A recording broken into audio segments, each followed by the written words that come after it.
Hi வணக்கம், welcome to Soumya உலகம். இன்னைக்கு வந்து சிக்கன் பொடி மாஸ் சிக்கன் சாண்ட்விச் பார்க்கலாம் வாங்க. இதுக்கு வந்து ஒரு 200 கிராம் சிக்கன் எடுத்து, போன்லெஸ் சிக்கன் தான். இது வந்து ஒரு 1/4 ஸ்பூன் மஞ்சத்தூள் போட்டு ஒரு கிளாஸ் தண்ணி ஊற்றி வேக வச்சு 3 விசில் விட்டு வேக வச்சு எடுத்து வச்சுருக்கேன். இப்போ இந்த சிக்கன்லாம் ஆறுனதுக்கப்புறம் இது இந்த மாதிரி தூள் தூளாக பிச்சு போட்டுக்கலாம். நல்லா புட்டு மாதிரி பிச்சிடணும். இந்த அளவுக்கு இதை தூள் தூளாக பிச்சு எடுத்துக்கணும். ஓகே, சிக்கன் இப்போ ரெடி ஆயிடுச்சு. அடுத்தது பார்க்கலாம்.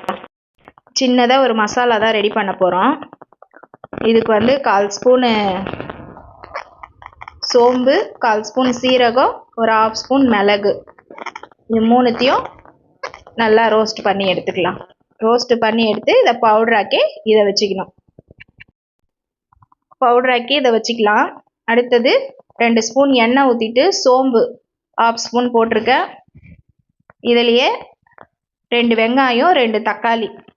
வெங்காயம் தக்காளி தனித்தனியாக வதக்கணும்னு அவசியம் இல்லை, ரெண்டுத்தையும் ஒன்றா சேர்த்து இதை நல்லா சுருளை வதக்கி எடுத்துடலாம்.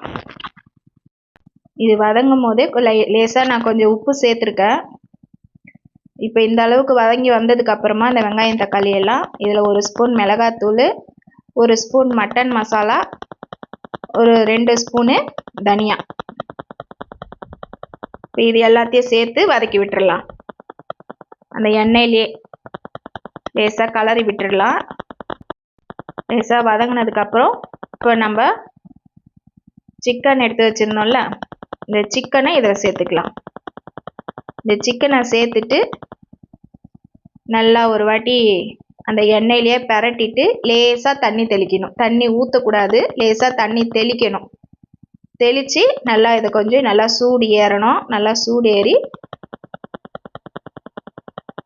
இந்த தண்ணி எல்லாம் குறைஞ்சிடணும். நம்ம தெளித்த தண்ணி இருக்கக்கூடாது, நல்லா வத்திடணும். அது வரைக்கும் நல்லா திருப்பி கலரி கொடுத்து இந்த தண்ணியெல்லாம் நல்லா வத்தினதுக்கப்புறம் இந்த அளவுக்கு வந்துடும். இப்போது இதில் சென்டரில் கொஞ்சம் கேப் எடுத்துக்கலாம். இதில் ஒரு 3 முட்டையை நான் உடச்சி ஊற்ற போகிறேன். இந்த 3 முட்டையை ஊற்றிட்டு இந்த முட்டைக்கு மட்டும் லேசாக உப்பு சேர்க்குறேன். ஆல்ரெடி அந்த மசாலாவில் நம்ம உப்பு சேர்த்தாச்சு.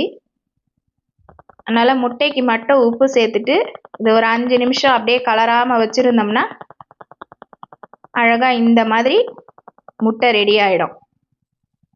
வெந்து ரொம்ப பொடிசாலாமல் முட்டை இருக்கிறது நம்மளுக்கு தெரிகிற மாதிரி இருக்கணும். ஓகே, இப்போது நல்லா திருப்பி கலரி கொடுத்துடலாம். இப்போது நம்ம பவுடர் அரைச்சி வச்சுருந்தோம்ல, இந்த பவுடரை ஃபைனல் டச்சாக இதில் தூவிடலாம். 2 ஸ்பூன் வந்தது எனக்கு, 2 ஸ்பூனையுமே சேர்த்துடுறேன். நல்லாயிருக்கும். சேர்த்துட்டு உப்பு செக் பண்ணிக்கோங்க. உப்பு பத்தலைன்னா இன்னும் கொஞ்சம் உப்பு சேர்த்துக்கலாம். அவ்வளோதான். இது ஒரு 2-3 நிமிஷம் திருப்பி கலரி கொடுத்துட்டு இதை அவ்வளோதான், அப்படியே நம்ம இறக்கி வைக்க வேண்டியதான். இதை வந்து சிக்கன் பொடி மாஸ் அப்படியே நம்ம ரைஸுக்கு தொட்டு சாப்பிட்றதா இருந்தாலும் சைடிஷ்ஷாக வச்சு சாப்பிட்டுக்கலாம். இல்லை நான் சாண்ட்விச்சாக சாப்பிட போகிறேன்னாலும் அதுவும் நான் செஞ்சு காமிச்சிடுறேன், வெயிட் பண்ணுங்கள். இப்போ இந்த கடாயை அப்படியே இறக்கி வச்சுட்டு நான் இந்த பேன் வச்சுக்கிறேன்.